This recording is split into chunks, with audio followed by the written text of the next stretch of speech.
It's recording going. Okay, how's everybody doing today? Doing all right? Okay, so did everyone grab one of the documents when they came in? Okay, you'll notice the calculators are out because at the end of class today, we're going to go ahead and have that little in-class practice over significant figures and the classification of the numbers that we talked about yesterday. So hopefully that'll be just a great grade right off the bat. We'll actually start our official lessons next week. So I do have good and bad news if those people who are absent and hopefully going to the website. How many people are going to the website and looking at the many documents that I have posted? Okay, so a few folks are. Okay, if you are, fantastic. If not, I mean, we don't have any homework this weekend. Take a few minutes, go ahead and browse through those documents. They are very, very useful to you, especially when it comes to the IA. But I want to go ahead and show you yesterday. I didn't do this during class. You'll notice I'm wearing my headphones today. I'm actually recording the lesson. I didn't do it yesterday because I was having some technical difficulties, and I went ahead and just re-recorded the lesson during my conference period. So the good news, if you go to the Google Classroom, which I don't believe I have pulled up right now. Okay. Classroom.google.com. Choose Math Studies. Oh, 30 students. Good. Okay. So if you go ahead and scroll down to the current week, there's the significant figures and the number lesson that we went through yesterday. So the bad news is I was still having technical difficulties. So while the video is there, there's no audio with it. Okay. So if you do end up having questions, or if somebody's listening to this recording, because it should be, I checked it out prior to class today, so we should be able to hear my amazing voice, okay, on this recording. Just let me know, okay? But that's what's going to happen as we go through the weeks. The notes that I have posted, there'll be videos to accompany it, and at the very end, I'll always go ahead and put the date, so you'll know exactly what we did that day. If there's no video posted for a particular date, then that means probably we did something in class or had something else going on. There wasn't like actual lecture style class going on that day. Okay, so let's see here. All right, so we've been talking about the IA. Yesterday I did go ahead and mention several different titles of past projects that students have done. I went ahead and posted several of those to the website. Anybody had the opportunity to go ahead and read those? Okay. All right. Hey, well, thank you. I'll get a pity hand. There you go. I would encourage you, like I said a few moments ago, just take a look at some of those documents. I'll go ahead and pull this up again. Okay. The grading rubric is going to be a really big one that you're going to want to be familiar with, because that's how I go ahead and assign points for the 7 criteria. Here's information, Math Studies and IA info directly for that if you're still having problems with figuring out what your project's going to be over.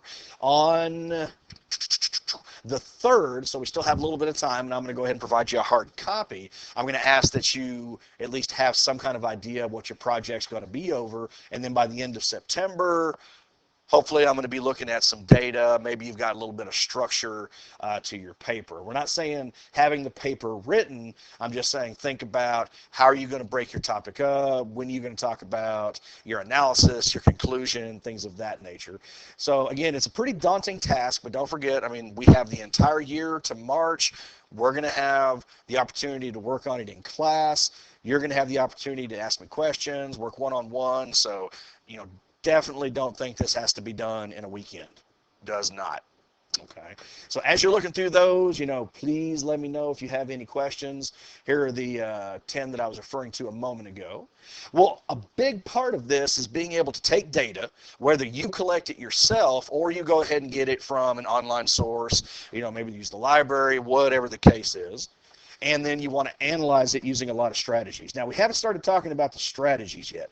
That's coming up on Monday. We're going to start with frequency tables. We'll go ahead and move into box and whisker plots, things that you've done before. Hopefully that's going to seem a little familiar. And then we'll go ahead and start moving into Ogive and get into a little more inclusive strategies like chi-squared test for independence or even standard deviation, things of that nature.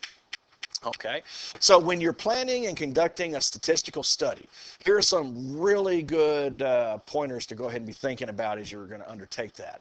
One, understand the nature of the problem. What's the goal? So really, I mean, you want to have your clear topic in mind. And as you go through, you know, there's nothing saying that your topic can't be changed or tweaked in some way, maybe to fit the data. Okay, whatever your particular situation must be. Two, deciding what to measure and how. Define the variables that develop the methods for determining their values. Okay, now this is the one we're going to be looking at today. Now, we're not really going into a whole bunch of depth. This is pretty much just a quick overview to kind of give you an idea how data can be collected, the different methods, things to watch out for. So again, any questions, definitely let me know. Data collection. Does the data that already exists work? Is it enough? So if you decide that you're going to go ahead and use data that somebody has already collected, say from an online source, you know, you're working online, you've heard about this before, you know, is it a reputable source? Okay, how did they collect the data? Okay, is there any possible bias that could be included in the data? I mean, questions you would normally ask yourself if you were going to collect it by yourself are questions you want to be thinking of when you're looking at online data as well. Does that make sense? Okay. Does more data need to be gathered? What will be used to collect that new data? Okay, so over the years, you know, some people have just collected their data directly and just put it into some kind of visual organizer, maybe a table, some kind of chart or graph. Some people will go ahead and collect information by creating a survey. If you are going to go ahead and create a survey to collect information from what's going to be known as your sample, you do want to go ahead and include that with your IA. Okay, we'll want to see exactly what it was you were asking people. Data summarization and data analysis, graphically and numerically. It is acceptable to go ahead and create graphs and charts using just a good old-fashioned ruler and pencil on your IA. That's perfectly fine. In fact, several times on paper exams, in fact, last year, they had the students create tables in order to display data. So it's not unheard of. What a lot of times people are going to do is probably use some kind of online program that will generate the data into maybe a bar graph or scatter plot, you know, something to kind of make it look better, probably add some color to it. But I just want you to know that's perfectly fine. Okay, that's perfectly fine if you're going to do that. 5, formal data analysis. Apply the appropriate inferential statistical methods. And this is one thing, if you go ahead and look at the rubric is very specific about the type of strategies that you're going to use. This was the one that you could get up to 5 points. Okay, so they use the word relevant a lot. You have to have what's called 2 simple processes, and then you have to have at least 1 further process. The simple processes are like your basic math, like measures of central tendency, mean, median, mode, could even include standard deviation, things of that nature, percentages. Okay. Now, a further process is one of these bigger statistical methods that we're going to be looking at, you know, like chi-squared test for independence. We can do a correlation causation comparison, things like that. Okay, so the key word is relevant. You do want to go ahead and make sure that whatever math strategy you use does pertain or have a reason why you're using it in the paper. You know, we don't want to just go ahead and throw one in randomly because the rubric says we need 2 simple processes. Does that kind of make sense? Okay. Questions? Okay. All right, and then 6, interpretation of the results. What are your conclusions? Okay, how do those conclusions inform us? So you're taking your data, however you got it, you're applying the mathematical strategies that you think is going to best, okay, or be the best way, excuse me, I should say this, of analyzing your data, and then you're going to interpret the results. Okay, based on my findings, I think I can conclusively say this. Okay, now I think I may have mentioned this the other day, but if I didn't, I'm going to go ahead and do so now because I'm recording. But is it possible that after you collect your data, you go ahead and analyze it, tells you certain things, could it be contradictory to what your original intent of the paper was? That is absolutely something that could very well happen. Now, how you want to deal with that, perfectly up to you. Some people decide to go back and kind of tweak their topic to go ahead and fit the data. You're more than welcome to do that. Or you could go ahead and keep the topic as is and maybe have some kind of discussion about why you think that happened. Why did the outcome differ from what you thought was going to happen. That has to do with validity. Okay. Any questions so far? Anybody in here in statistics with Mr. Reeves? Or had statistics? No? Okay, that's all right. New problems. Okay, so sampling. So here's a couple questions to think of. Why risk making a mistake with a bad sample? Why not just poll, ask, or test the entire population that you're interested in? The most common reason for having to sample instead of take a census of the entire population is because of, and the reason I did it this way is both questions are kind of linked together. They both are going off the same theme. So I'm interested to see what you guys have. I know what I put, okay, but the most common reason for having to sample instead of take a census of the entire population. So what might be some reasons why you would just take a group, a smaller group, that we believe is going to be representative of the larger population? Why would we do that instead of the entire? Any ideas? Hey, John Henry. A lack of resources. Lack of resources? Okay. Like, what do you mean by that? Well, I mean, like you hear in the news, you know, Trump wants to add that citizenship question to the 2020 census. Uh-huh. And that's a problem because, you know, some people are saying that's illegal, you can't ask that.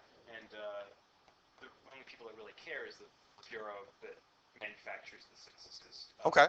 paperwork. Because we have to start last month if we want to print all the papers for next year. Because it's about 20 papers per person, 320 million people. It's a lot of paperwork. And so if you don't want to print all that stuff out, you just, you know, instead of surveying or doing a census for 320 million people, you do it for 3.2 million people, and you multiply your results by. There you go. Lack of resources. Okay. In fact, that kind of goes into one of the three ideas that I put up here. I mean, the cost of trying to pull in that data, do that poll. Okay, that would definitely be a huge indicator of what's happening.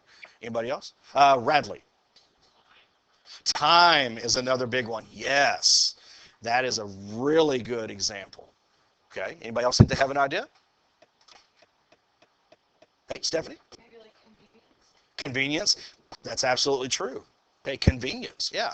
You're trying to get data that will hopefully, after analysis, kind of confirm whatever your original intent was, your original statement. Okay. Now, hopefully, we know what's going to go with it, but there are times, like we just said, where unfortunately the data may show something different than what you had originally believed. Here's what I put before you guys came in. I had too expensive, I had time constraints, and I also put it here, impossible to find everyone. Like maybe if you're doing a phone or a mail survey, it's definitely not going to be possible to go ahead and reach everyone that you would like to get their opinion on.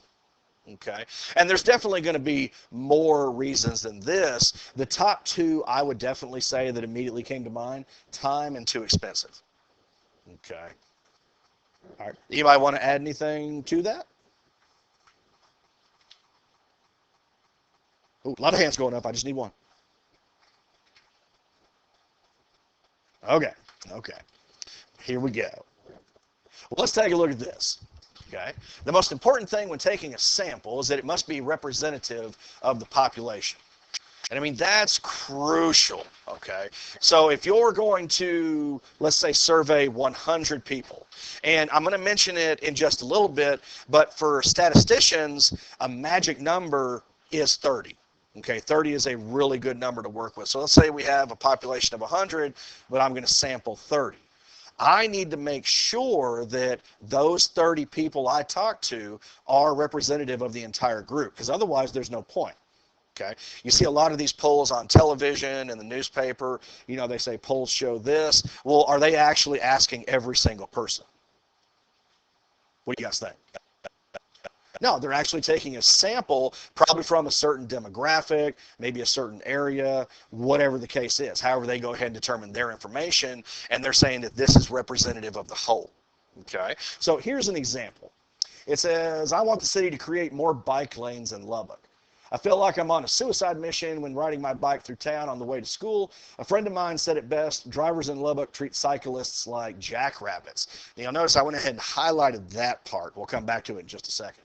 So I'm going to the city council and make a request that we need more bike lanes and that it would actually benefit the city of Lubbock. I'm going to interview students at Texas Tech University for my research, and I'm going to stand next to the bike racks and ask cyclists what they think about the safety of cyclists in Lubbock. Could you see any potential problems with this plan? Okay, so some people are already shaking their head yes, like who said yes over here? Jaylee, what do you think?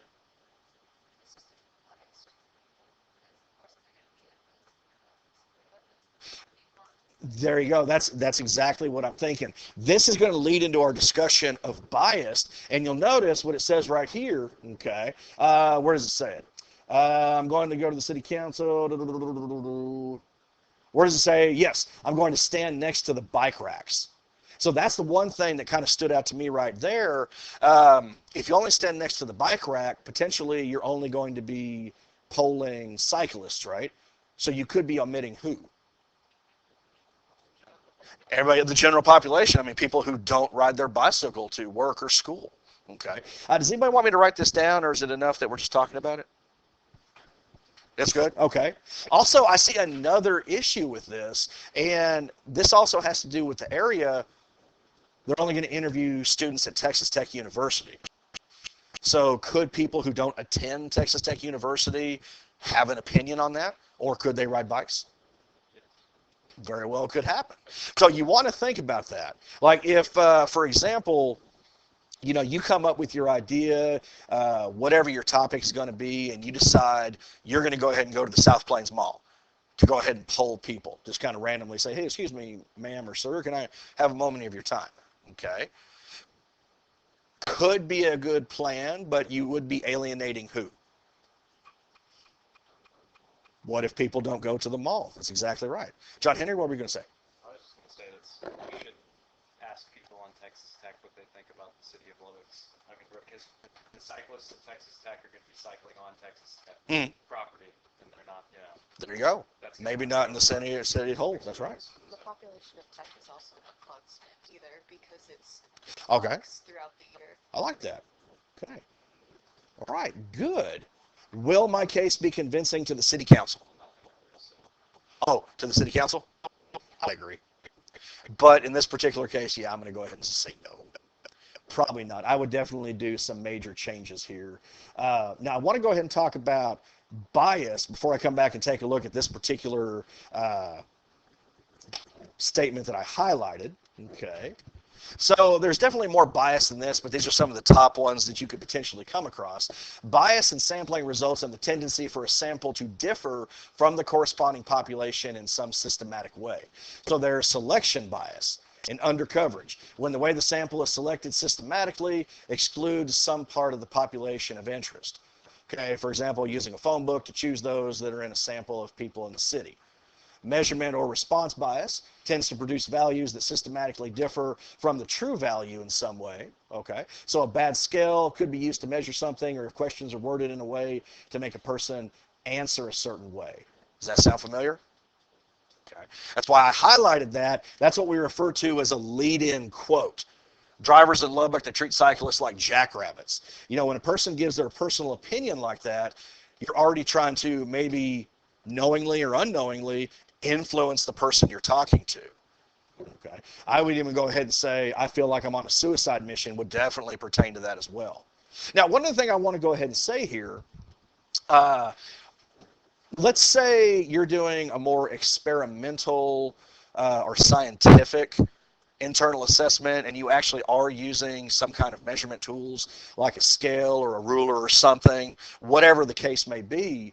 Okay, let's say that you collect all your data, you get through the analysis, you apply all the mathematical strategies that you choose, and it's not until you're pretty much done with the paper that you realize there was a mistake. Maybe there was something wrong with the scale. Maybe it wasn't set correctly. That means your data is incorrect. Okay, does that mean you have to completely start over? Not necessarily.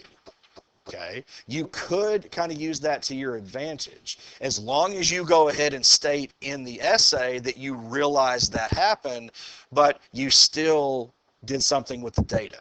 Now, me personally, I'm just the type of individual, even if I were to go through all that work and I realized that there was something wrong with my data because of a faulty instrument, I would go back and change it. I am not saying that's what you guys should do. Okay, remember I said before, like yesterday, this is your IA. I'm just going to go ahead and try to guide you, give you some advice. Everybody okay with that? But that is going to happen. I've read IAs that have had that happen before. Okay, non-response bias. Responses are not actually obtained from all individuals selected for inclusion in the sample. And I know a lot of people are really nice, but is it possible that you're going to walk up to somebody, hey, can I have a moment of your time? And they just keep going. Or they're like, nope, I'm busy. Okay, it's very possible. Or something worse could happen if they talk to you. What am I referring to? They could kill you. Yes, that would be probably the worst thing that could happen. But I'm talking about in terms of like your IA. They could lie. That's exactly what I was fishing for. Many, many years ago, I had a graduate student as like a co-teacher in here from Texas Tech University.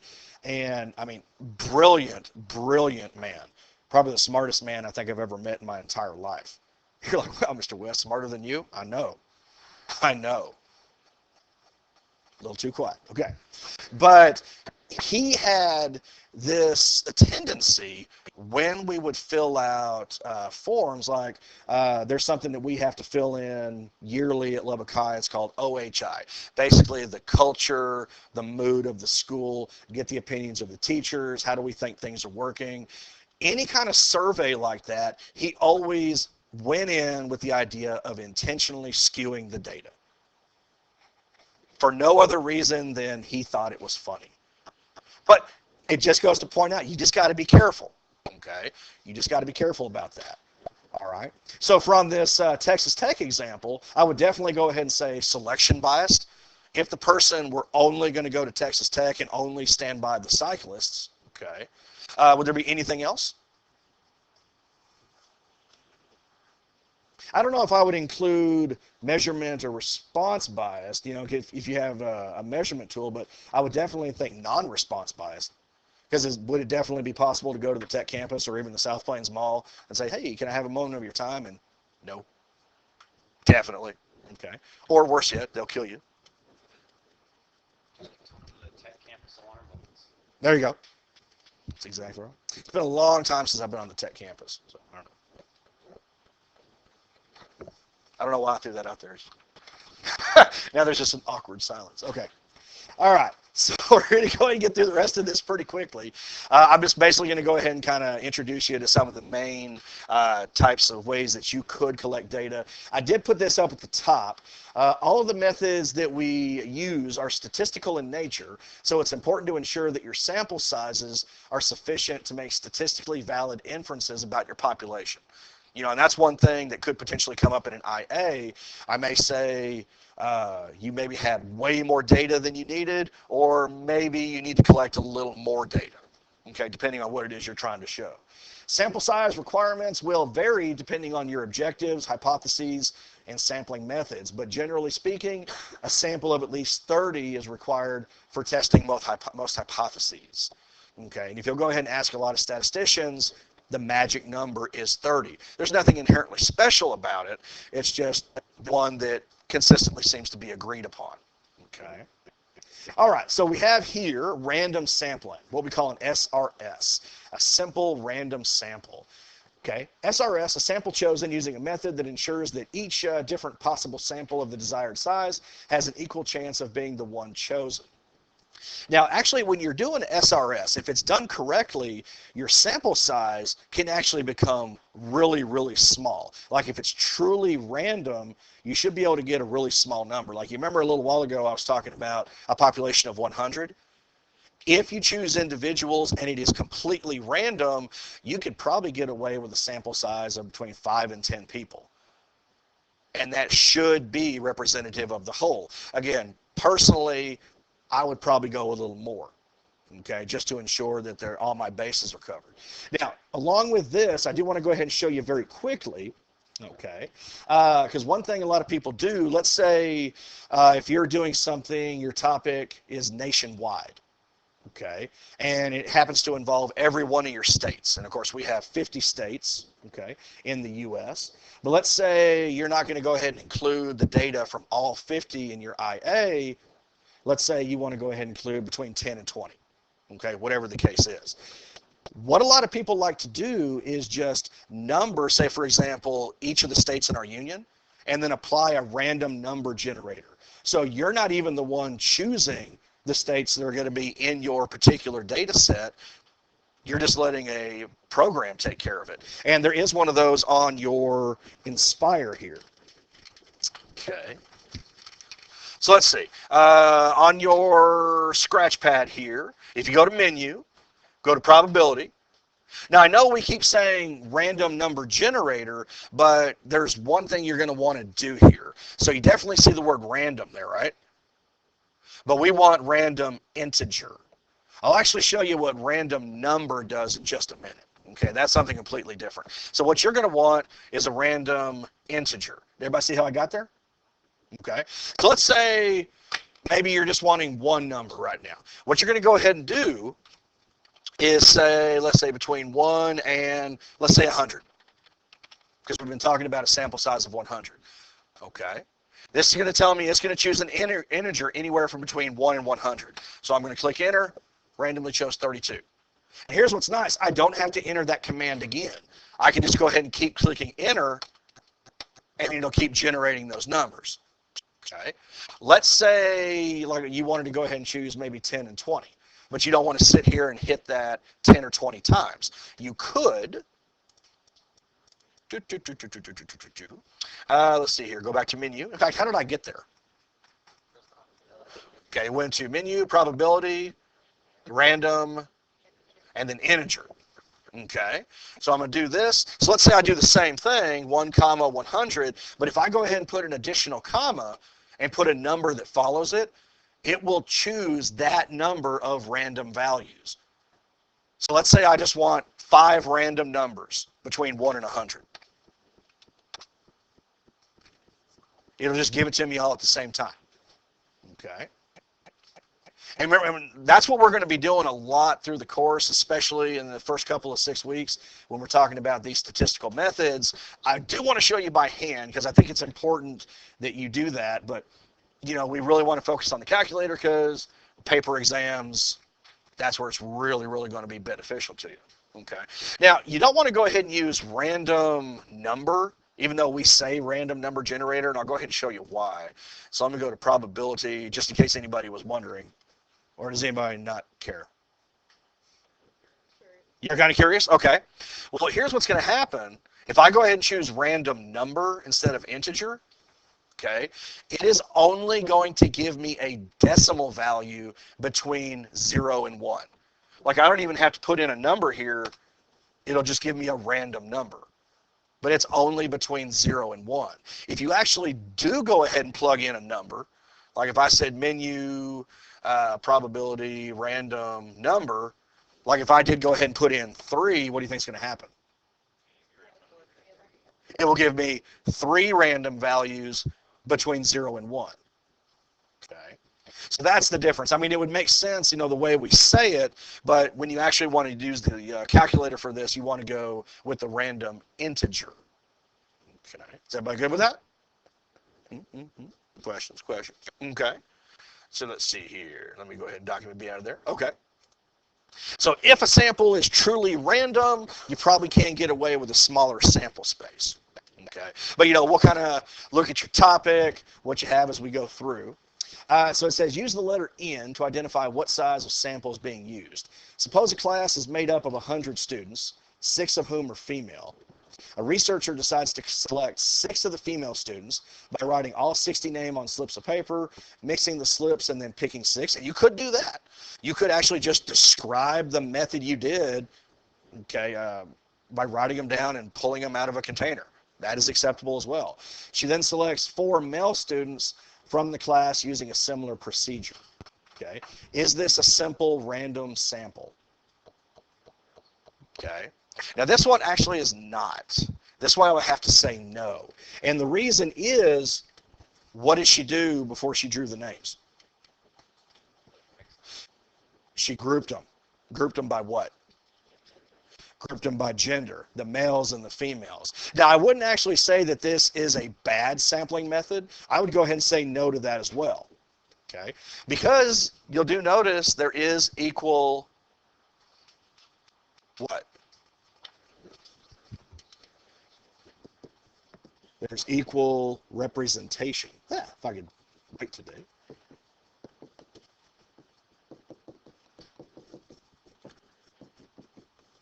Okay, because think about it. She chose 10 people out of the 100, and what percentage is that? Okay, 10%, right? So how many females did she choose? 6 out of the 60, which is what? 10%. Right, Radley? Right. All right.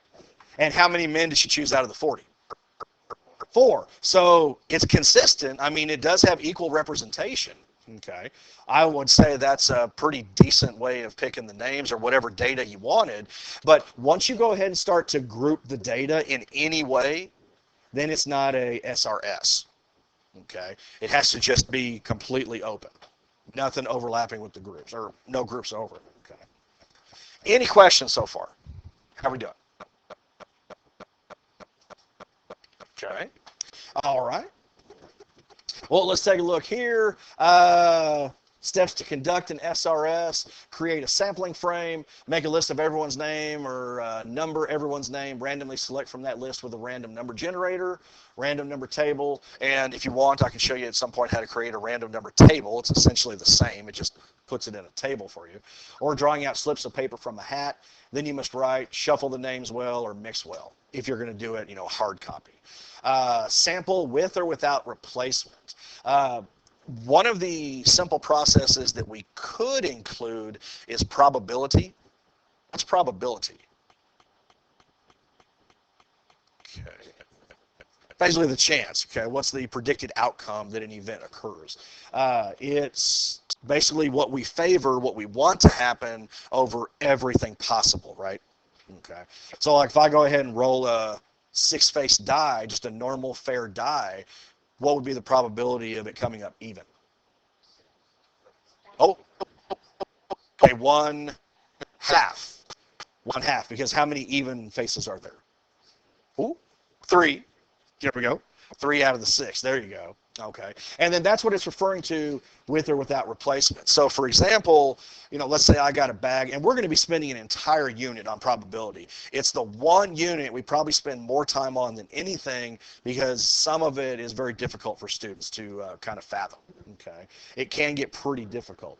Let's say we got a bag that's got 3 red marbles and 2 black marbles. Okay. Here's my bag. There you go.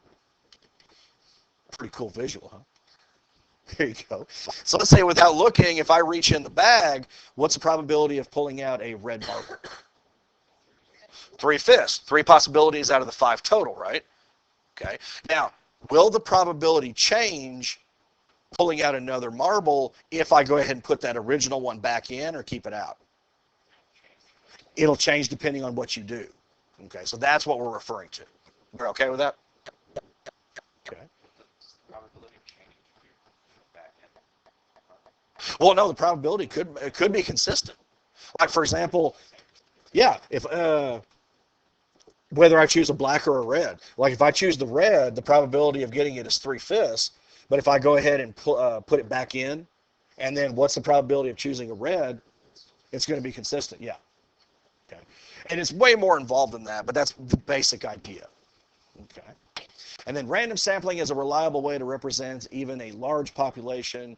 The larger the sample size, the better, but surprisingly, it does not have to be a huge sample, just like I've been talking about, just because the population is large as well.